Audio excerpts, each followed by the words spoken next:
Hi, I'm Leslie Schover, and what you're about to hear is part two of a presentation that Julie Coriel and I gave last week for the Oak Ridge Heritage and Preservation Society. Julie's part has already been recorded, and we wanted to record my part two also for posterity. So I hope you enjoy it. Julie had given her presentation about how she honored the history of her parents in Oak Ridge by publishing a book of interviews with her father. And Julie is a Harvard graduate, and she had found Abraham Verghese's address this year for the Harvard commencement. And we used several quotes to kind of give a context for our talk. So here's the first one. He said, to paraphrase Camus, fiction is the great lie that tells the truth about how the world lives. When a novel speaks to you, it's because it rings true. And I hope that that is going to be true of the novel I wrote about Oak Ridge, based partly on my parents' stories, Fission, a novel of atomic heartbreak. I'll tell you a little bit about myself. I was never in Oak Ridge before last week. I was born in 1952 after my parents returned to Chicago after World War II. My older sister, Michael, was born in 1942, so she was in Oak Ridge with them as a toddler. I spent most of my career as a clinical psychologist. I graduated from Brown University and got my PhD at UCLA. And like Julie, my career did have an element of women's studies in it for my PhD research. But basically, during most of my career, I specialized in helping people with cancer and other chronic illnesses try to solve the problems that their treatment caused in their sex lives and fertility. So I'm retired as a professor of behavioral science at the University of Texas MD Anderson Cancer Center here in Houston, where I live. And I had previously published four nonfiction books, but Fission is my first published novel at age 73. You might wonder, how did I find Julie? I didn't know a lot about what my dad did in the Manhattan Project, but I knew he worked for Charles Coriel in a group at Oak Ridge. So when I decided in 2023 to try to work on this novel, I went online to try to do some research. And so I looked for information about Charles Coriel, and I found Julie's website, which featured the book that she had edited and also a talk that she gave at a symposium honoring her father and Glenn Seaborg. I emailed her about my project, and over time, we've become dear friends over the internet. You might also wonder, why did I decide to write this novel? Well, one piece of my motivation was I wanted to understand what it was like for my mother as a young woman. She was born in 1922 to a first generation Jewish immigrant family, and she graduated high school at age 16. She wanted to be a concert pianist or a lawyer, and she had one wealthy uncle who offered to send her to Wellesley, but she was too scared to go that far away from home. So instead, she entered the University of Chicago and lived at home during college. And during those years, she met my father, and they married a couple of months before Pearl Harbor when she was only 19 and my father was 22. Another reason I wrote the book was I was inspired by some revelations that there were two unknown Soviet spies in Oak Ridge who managed to escape back to the Soviet Union after the war without being caught, unlike all the other spies like the Rosenbergs or Klaus Fuchs. One publication was in 2019 in the New York Times, and it reported on a special engineer detachment or SED engineer, Oscar Seaborer, who spent some time at Oak Ridge and then went to Los Alamos. And he was identified from the Venona project, which decoded Soviet transmissions after the war. Then in 2021, the author Anne Hagedorn published a nonfiction work, Sleeper Agent, about the second spy, George Koval, who was also in the SED. And what struck me is, like my dad, both these spies worked in X-10 at Oak Ridge, were electronics engineers like my dad, and came from first-generation Jewish immigrant families. However, unlike my dad, both were communists, while my dad was just a liberal Democrat. And Koval actually ended up getting a posthumous medal from Putin, which is a dubious distinction, in 2007. And his big contribution was really the secrets that he found in Dayton, where they were producing polonium for the trigger of the plutonium bomb. So, in creating Fission, let me give you another Verghese quote. Character is determined by decisions taken under pressure. You can build a fictional character by describing their appearance, their manner of speaking, their dress, etc.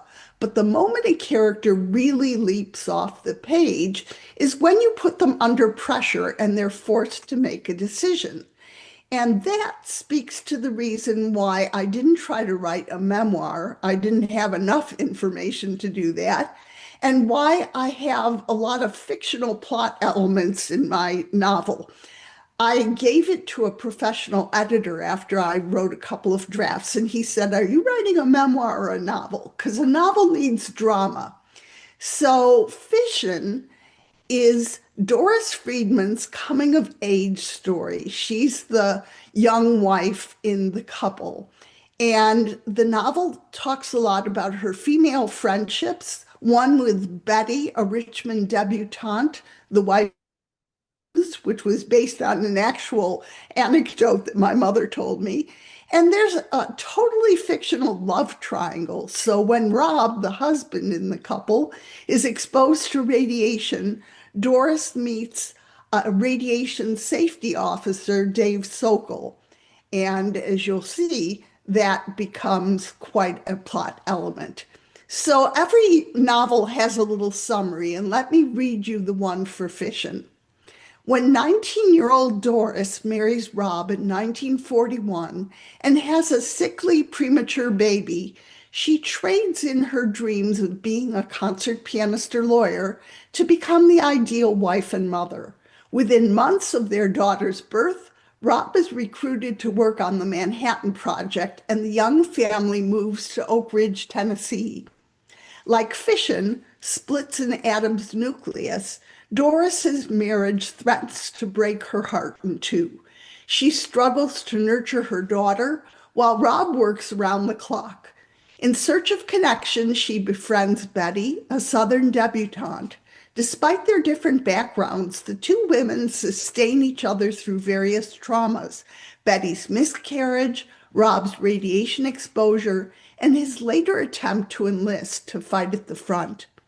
Although Doris tries to make life in Oak Ridge work, she falls for an Army engineer, only to realize that he may be a Soviet spy.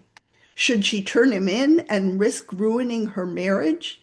As the end of the war nears, Doris must decide what's most important and what she's willing to lose.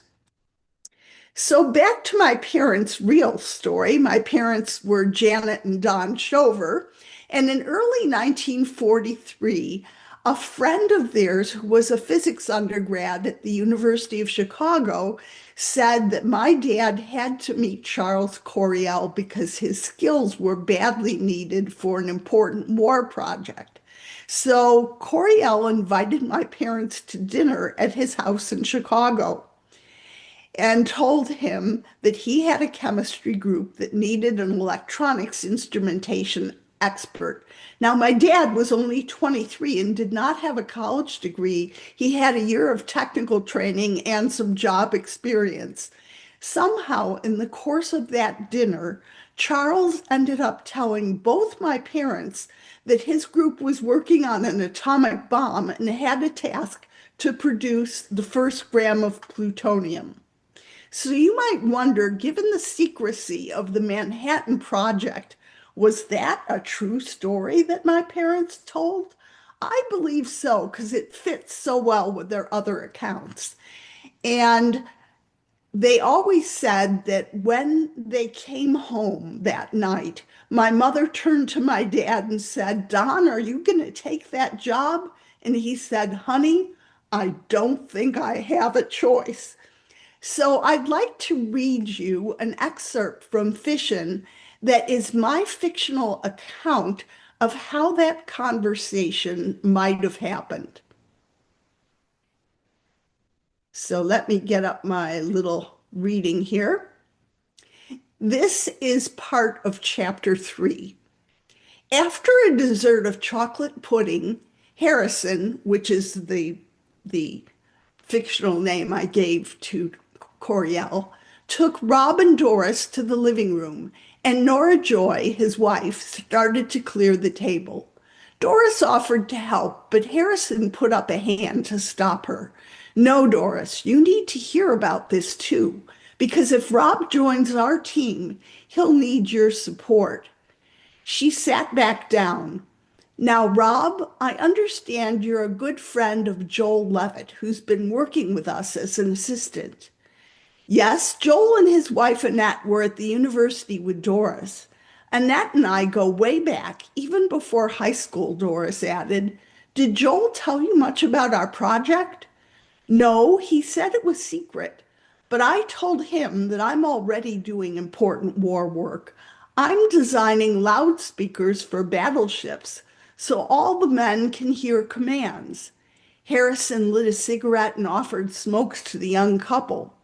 Well, our project is much more crucial, and with your interests, I think you'll understand. Joel vouched for you, so I'm going to trust you with some extremely confidential information. In December, Fermi and his team created the first nuclear fission chain reaction. They did the experiment right on campus in a squash court under Stagg Field. Rob stared.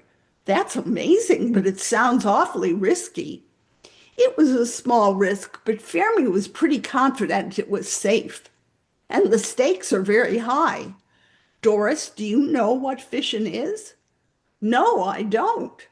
Well, if you bombard the atom of a heavy element with neutrons, you can split its nucleus in two. That's fission.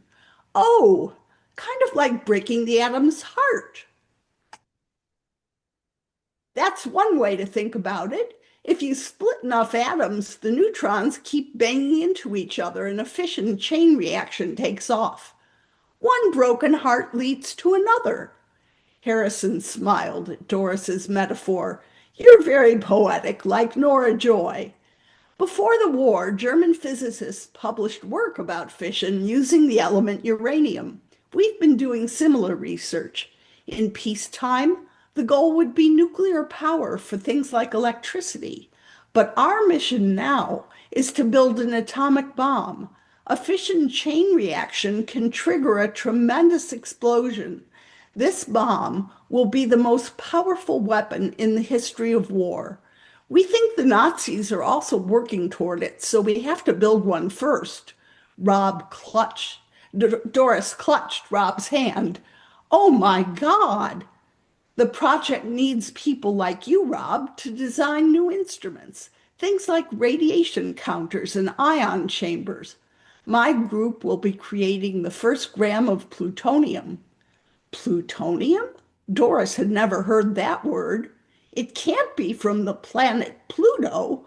Harrison chuckled. Plutonium is a rare radioactive element. It doesn't occur in nature. We have to make it using uranium. It may be just what we need to fuel the bomb.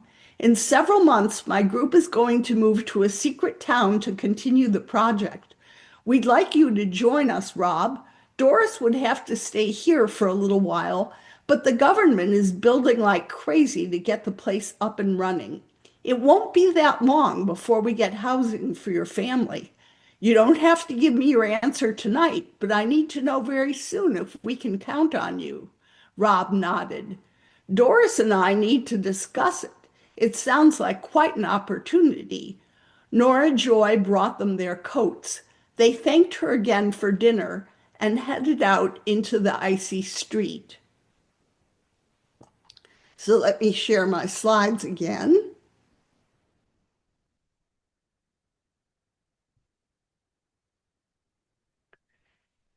So, as I said, my parents met and married in October of 1941.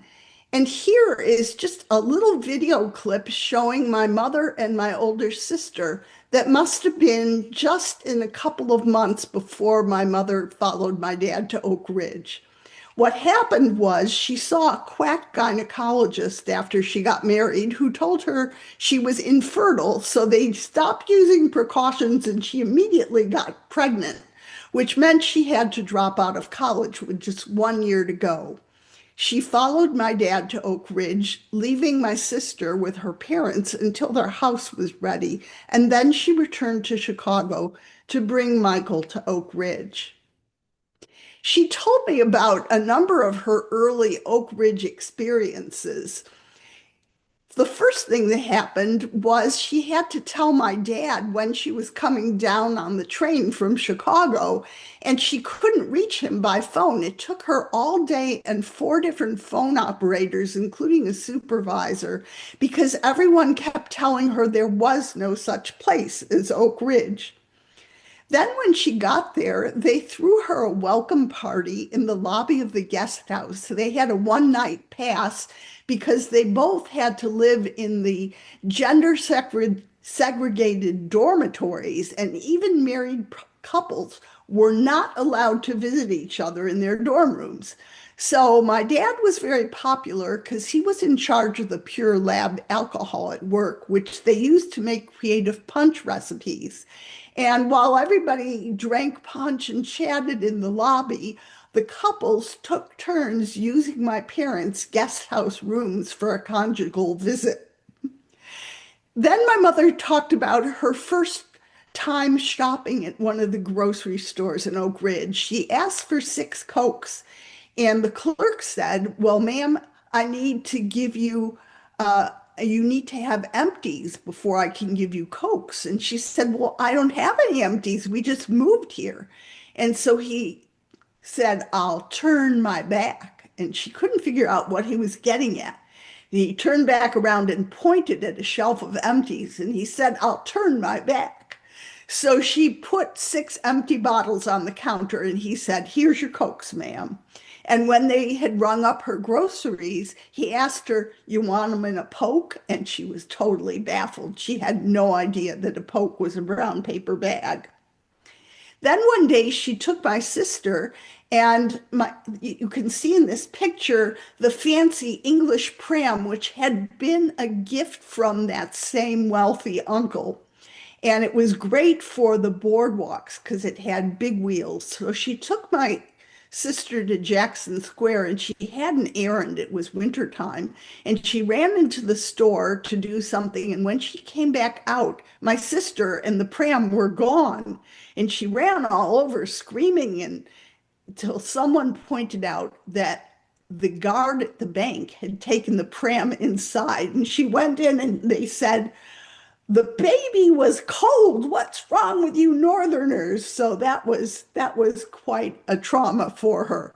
Another trauma was the day she looked out on the porch of their house and saw a big copperhead sunning itself because she often had put my sister out there in her playpen. Luckily, they were inside, and even more luckily, my parents had a phone, which was not a given in Oak Ridge, so she was able to call the MPs who came and shot the snake.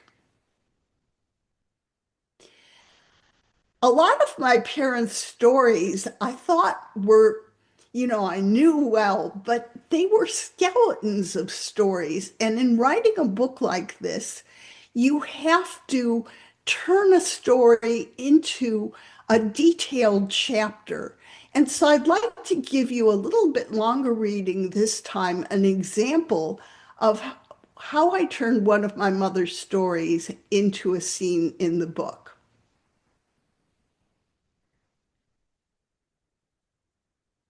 One second here. So, as best I can recall, my mother said I was giving piano lessons in our house in Oak Ridge, which was forbidden by the Army. And one day I got a call from a colonel asking if I was Janet Schover, the pianist. And my heart sank because I thought he was going to scold me and tell me to stop giving lessons. Instead, he asked me to go to Knoxville with him to pick out a piano for the officers' club. He and his driver picked me up in an army car and we set off. We came to an area where the road was still being built, and the driver said we had to turn back and find another way, but the colonel just roared, "Drive on." We got stuck in the mud and they had to pull us out with construction equipment. Eventually, we got to Knoxville and I picked out a Steinway grand piano. While we were in the city, someone brought the colonel some bottles of liquor, which he brought back to Oak Ridge. And of course, the guards at the gate did not search his car. And as many of you may know, Oak Ridge was a dry town and only weak beer was allowed. And normally the guards searched every car for liquor and confiscated any that they found. Well, I thought about that story and I thought, am I sure it was Knoxville? Maybe it was Nashville? And were there actually piano stores during World War II that would have had Steinways? Because I read on the internet that wood was scarce and not many were being made. So I got a tip to email Jack Neely, a Knoxville journalist and historian, who was kind enough to email me some information. And he said that indeed Knoxville had competing piano stores, one named Clark's, and that Steinway used Vestal Lumber, which was a local Knoxville company. So they might well have had stock in Knoxville that they wouldn't have had anywhere else. Also, I thought my mother said it was the officers' club, but there was no officers' club in Oak Ridge because liquor wasn't allowed. So Ray helped me, and we figured out that it might have been the officers' recreation hall that was going to host the piano. I also found out that Rachmaninoff gave the last concert before his death in Knoxville a few months before my mother would have arrived, and I bet she knew that. So here's an excerpt from that scene. One morning the phone rang. Joris jumped, hoping it was not news of some disaster at the lab. The operator asked, "Am I speaking with Mrs. Doris Friedman?" "Yes." "Please hold for Colonel Barton." Doris groaned inwardly. She had never heard of a Colonel Barton, but suspected he was calling to bust her for giving unsanctioned piano lessons. She had not breathed a word about the project to anyone, so it couldn't be about security. Besides, everyone knew that security men showed up at your house if you were suspected of anything. "Is this Mrs. Friedman?" "Yes, how can I help you, Colonel?" "I understand you're quite the pianist. One of my lieutenants has been taking lessons with you." Doris's heart sank. "Well, Colonel, sir, I just love the piano and I thought it would help morale if I—" "Yes, yes, I'm not calling to complain about a few piano lessons. Teach to your little heart's content. I need your help picking out a piano for the officers' recreation hall." "Oh, of course, I'd be delighted to help." "Excellent. Meet me in front of the guest house on Thursday at 0900 hours sharp. My driver will take us into Knoxville." Doris arranged a babysitter for Barbara and dressed in a gray tweed suit and jaunty hat. She made sure to be in front of the guest house at the appointed time. She wore boots and carried her heels so that she could change them in the car and avoid muddy shoes. A large olive green sedan with an army star stopped in the road. It had been raining daily, so the ruts were filled with water. Luckily, Doris was standing back far enough to avoid being splashed. The driver rolled down his window and leaned out. "Mrs. Friedman?" She waved, and he hopped out and opened the back door. Doris avoided the puddles and scooted in, making sure to keep her knees covered by her skirt. A burly man in a colonel's khaki uniform was already seated in the back seat, leafing through some papers. His salt and pepper hair was cut short and mostly covered by his cap. He turned and pumped her hand. "Mrs. Friedman, thanks for joining us." "Nice to meet you, sir." Your husband works at X10, I understand?" "Yes, he helps with electronic instruments." "On the project." "The project, yes." Doris was not going to say anything out of turn. "Where are you from?" "Chicago. He started out working at the university." "Yes, good bunch there from Chicago." "I also was a student at the University of Chicago." He frowned at her. "I don't hold much with college for women. Guess you went there to get an MRS degree." "Waste of resources. My wife was my high school sweetheart." "How nice." "Been married 34 years now. Excuse me, little lady, but I've got to look over these building plans while we drive." "Of course." After a few minutes, Doris saw that they were coming to a hill where road construction was still in progress. "Colonel, sir, this road is about to end. We have to turn around to catch the road to the Edgemoor Gate to get to Route 25. The colonel did not look up. "This is the shortest way. Drive on." "But, sir—" "Drive on, I said. The road is at the bottom of this hill."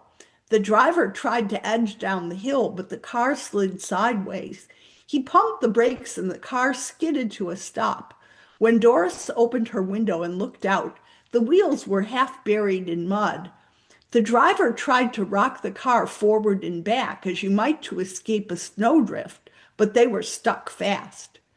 "If Marshal Zhukov had a driver like you, the Nazis would be sitting pretty in Moscow." "Sorry, sir," the driver saluted. "Don't tell me you're sorry. Get out of this frigging car and go get those construction workers to pull us out. Pardon my French, little lady." The driver trudged over to the construction crew, who turned a small excavator in their direction. Doris began to open the door to get out of the car. "Stay put, Mrs. Friedman. They can pull the car out with us in it." Doris sat back. She wished she had brought a book, but she got sick if she tried to read in a moving car. The construction crew hooked chains to the front of the sedan and managed to pull it back to the end of the completed dirt and gravel road. The driver thanked them and got in. Doris waved and gave them a high sign, but the colonel ignored everyone. Doris felt sorry for Mrs. Barton and any offspring the couple had. It took another hour to arrive in Knoxville. They found a parking space in front of the Clark Piano Company. When she walked in with the colonel, Doris was pleased to see 3 Steinway grand pianos on display. Within moments, a man in a dark suit introduced himself as the owner of the store. "Colonel, it's an honor. How may I help you and your lovely wife?" "She's not my wife. Young enough to be my daughter. This lady is a pianist, or so I hear. We're here to buy a piano for the Oak Ridge Officers' Recreation Hall." Of course, of course. Do you have a particular type of piano in mind?" "It's up to the colonel," Doris answered, "but I always prefer a Steinway Grand. I'm surprised you have 3. I heard they were hardly making any since the war started." "Well, madam, it's Doris Friedman." They shook hands.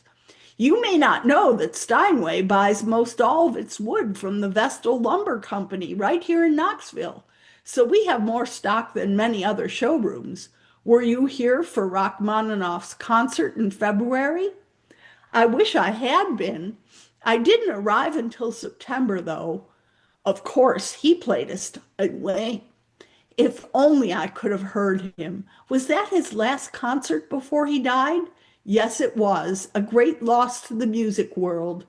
Doris thought of the prelude and glanced down at her thumbs. May I take a few minutes to try each of these three? Doris included the colonel in her query. He gestured a yes and sat in an armchair, still perusing his papers. Doris played all the keys of the first piano, tried out the pedals, and examined the soundboard for cracks. Then she played the opening of a Schubert impromptu and a few bars of Chopin's Grand Valse Brillante. She repeated the procedure with the other two pianos. The final time she played the entire waltz because she couldn't resist the beautiful instrument. After she finished, the owner applauded softly. Even Colonel Barton was watching. This one, I think, she said. Well, little lady, we have ourselves a piano. Would you like to come and play it sometimes? I would love that. I've just been playing our old upright at home. The colonel signed an invoice and promised to have his secretary call the next day to arrange payment and delivery. When they got back in the car, Colonel Barton reminded the driver that they had one last stop in Knoxville. They pulled up to a shuttered restaurant, and the driver went around to a side door.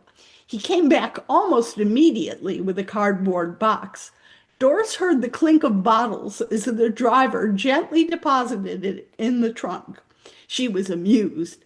Obviously, Colonel Barton had his own way around the local liquor prohibitions. She would bet the contents of the bottles were not just blow either. He glanced at her. For the officers, of course. When they arrived at the gate at Oak Ridge, the guards omitted their usual inspection of the car interior and trunk, waving them through. Okay, back to my slide sharing.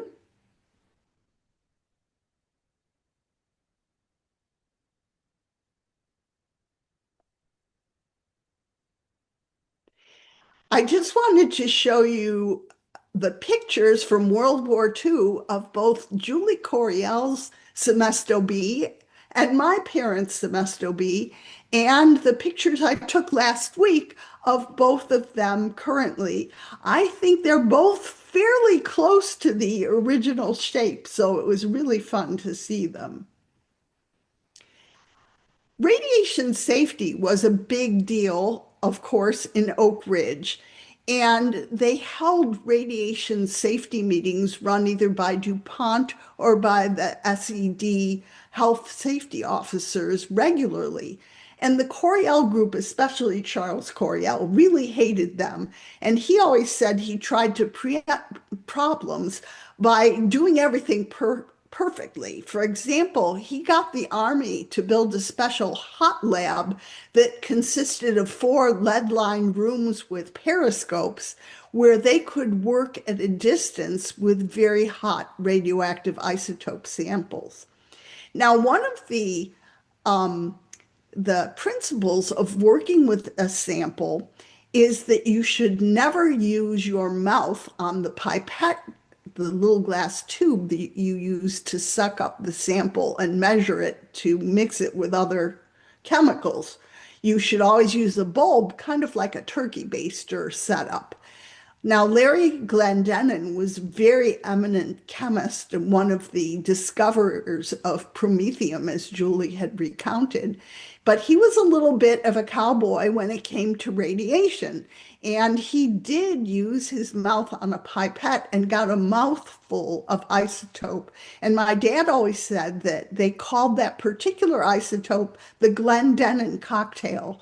Now, of course, that was very dangerous. And so radiation safety came and made him rinse out his mouth repeatedly for an hour, measuring his tongue with a radiation sensor after each rinse. And I didn't know much more than that about the story, but Julie knew more. And it turned out that as a punishment and to warn others, they made Larry do this rinsing out in public. And that's how he met his wife, who was a local girl in Oak Ridge and who walked by while he was being rinsed. Also, my dad always told the story that another time the radiation safety meeting people came to Larry Glendenin and said, "Hey, Dr. Glendenin, you've got the cleanest radiation badge this month, and we'd like you to get up in front of all the guys and explain to them what are your techniques for keeping your workplace so clean." So Larry got up in front of the group and he said, "Okay, here's my white coat. And here are my radiation badges." And he clipped them to his white coat. And he said, "Every day I put on my white coat, clip on my badges. I go to the door of my lab where there's a coat tree, take off my white coat, and go into my lab and do my work." So everybody howled with laughter except for the radiation safety guys. Now, my dad actually did get an overdose of radiation, and this is a little video from 2005, 2 years before he died, when he gave a talk to my son's sixth grade class. Exposed to radiation, gamma rays, beta, etc. So there was a group called Health Physics that kept us safe. So we all wore two little fountain pen gauges with little ion chambers that got charged up in the morning, and then they read at the end of the day how much charge had leaked off. And that would measure how much radiation we received. They had two of them in case one of them just was leaky. If the two readings didn't agree, then they'd know it wasn't real. And then we also wore what people still wear when they're working with x-rays, a film badge that was read once a week. Both of your pocket chambers are totally discharged. Please tell us what kind of samples you're handling, how you're handling them, and how are you going to correct the situation. So I immediately called them, told them I'm running the counting lab. And I said, all of my background counts are normal. This room is not contaminated. And I don't allow hot samples up here for danger that it would ruin all of them. We'd have to thoroughly clean out everything if it got loose in here. So they said, well, we'll check on you tomorrow. The next day they called me up and they said, well, both of your pocket chambers are totally discharged. And I said, you better come down here and look. So they came down with little portable, we call them cutie pies, little ion chambers or Geiger tubes. There were two types, depending on how hot the sample was. And as they got near my desk, which was up against a wall, the needle started going up and up and up. And I don't know, for 2 or 3 days, I had been sitting in a chair being shined on by gamma rays. And they said, you better look at what's going on next door. And next door, they had a very hot sample. And they had carefully built a shield around it of lead bricks, all 3 sides and the top. They had neglected to put any in the back. So it was shining through the wall. But I had another child after that with one head. It didn't show up on me. I came home from Oak Ridge. I went to my doctor, my family doctor, and he was sure I had radiation poisoning because I had very low blood count. And I said, honest to God, I said it wasn't radiation. It was the food. We were all So Julie in her talk went over some of the Coriell Group's contributions to the Manhattan Project. They were the Fission Products Lab, and they produced the first gram of plutonium, actually, back at the University of Chicago, I think. And also, several of them were discoverers of the element promethium.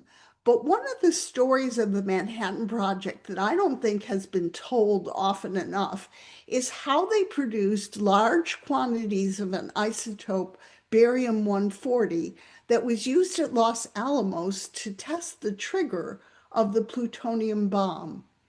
And that resulted in Barium Day, September 18th, 1944, when they sent the first big sample to Oppenheimer.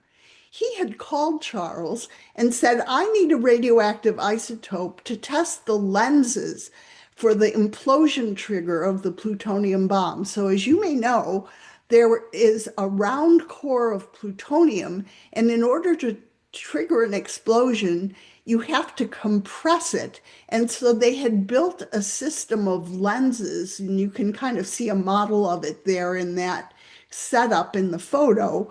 And they had to be very precise, and each lens had to be triggered at the same instant so they would compress the plutonium core evenly. So Charles said, I know just the thing. There is barium 140, which is a isotope that doesn't have very much gamma rays, but it has a very short half-life. And by the time you truck it to Los Alamos, it will decay to lanthanum 140, which is an isotope that has lots of gamma rays. Now, in the real trigger, they were going to use polonium, but they needed something else to test it. So they set about producing this barium 140. And the first time they sent a tiny sample to Los Alamos didn't have a hot lab.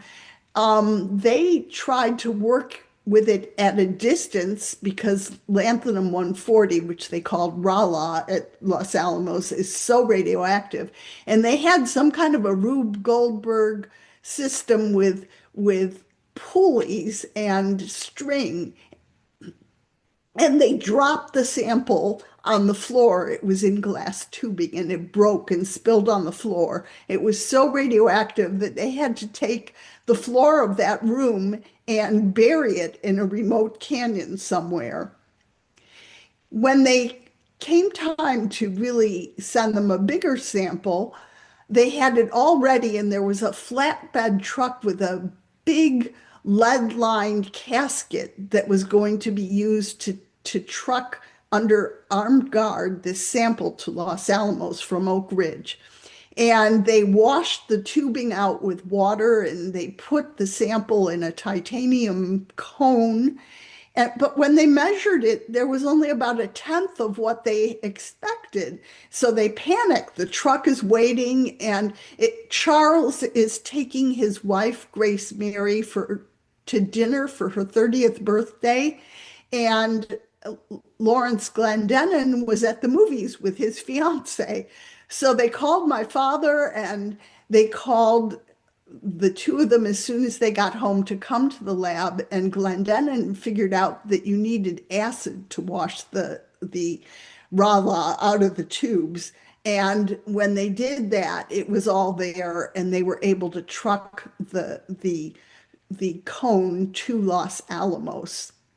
So that was a really big deal for their group. And Charles said in that book of interviews that there were times when he felt during those several months that he was single-handedly keeping the atomic bomb from being finished. Another important event during my dad's years at Oak Ridge was the Szilard petition, which was put together in July 1945 when the Trinity test had been done, and it became obvious that although Germany had surrendered, the government was thinking of using the bomb on Japan. So this was a petition from the scientists of the Manhattan Project asking Truman not to use the atomic bomb on Japan without demonstrating it publicly so that they could have a chance to see how destructive it was and to surrender. And the first version was written by the physicist Leo Szilard, who had stayed at Chicago Met Lab, and it was signed by a number of their scientists. Oppenheimer didn't allow it to be circulated in Los Alamos, but in Oak Ridge there were 67 signers, including 13 of the 16 group members of the Coriell group, and Coriell was one of the first signers. He didn't allow the SED engineers to sign it because he was afraid they would be court-martialed. But in the end, the petition was made top secret and buried by General Groves, who really wanted that bomb to be used. And we don't think Truman ever saw it. So here is a copy of the petition with Charles's signature up here at the top, and here is my dad's signature. He was very proud of it.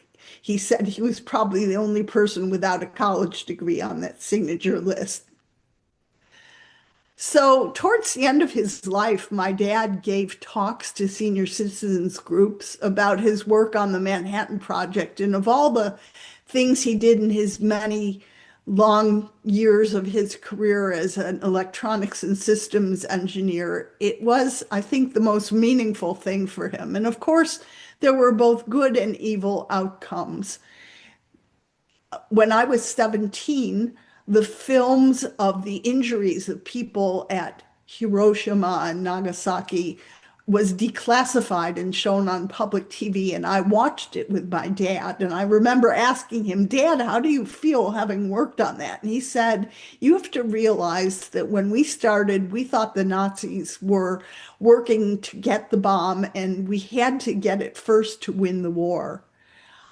Of course, there is still a lot of controversy about whether it was necessary to use one and certainly two bombs on Japan, and whether Japan might have surrendered if we had been somewhat more patient. But there was also the fear that there would be mass casualties among our soldiers and also the Japanese if we had to invade Japan.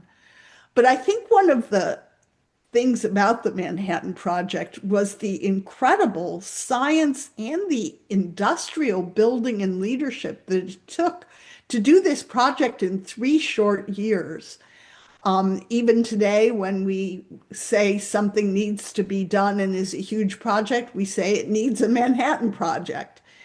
Also, it led to atomic energy for power and research, and to the development of radiation medicine, both in terms of imaging and radiation therapy. Of course, it also introduced weapons that could end human life on Earth, and that's a renewed issue now with nuclear proliferation and the modernizing of our nuclear arsenal. There was the horrible suffering at Hiroshima and Nagasaki, radiation contamination that still exists to some extent at Oak Ridge, Hanford, the Trinity site, and other areas from atomic testing, the downwinders, the people of the Marshall Islands. And for some people, there's a sense of intergenerational emotional fallout.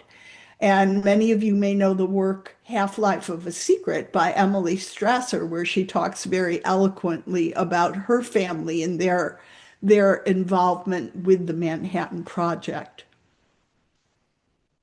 So here's another quote from Verghese. This is about his work with AIDS patients during the early days of the epidemic, when there were no medications and so many people were dying. And he did some of that work in Tennessee. They found that meaning at the end of a shortened life did not reside in fame, power, reputation, acquisitions, or good looks. Instead, they found that meaning in their lives ultimately resided in the successful relationships that they had forged in a lifetime, particularly with parents, particularly with family. And I think for both Julie and I, our projects publishing about our family histories and Oak Ridge and our pilgrimage to Oak Ridge, even if Julie did not get to come in person, really had to do with having a connection with our family stories. I'd like to thank Ray Smith for his incredible support and knowledge and encouragement, and manfully reading through two drafts of my book for historical accuracy. I'd also like to thank Carla Mullins in the Historical Museum for input on the book cover and helping to arrange this presentation.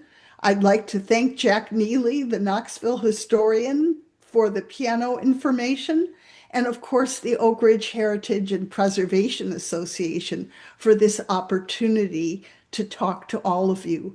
And I'd just like to reiterate that Julie's book of interviews of her father is available as a paperback or ebook on Amazon, or you can order it from any bookstore through Ingram. And my book will be out on January 27th, 2026, and it is already available for pre-order as a paperback or an ebook. Thank you very much.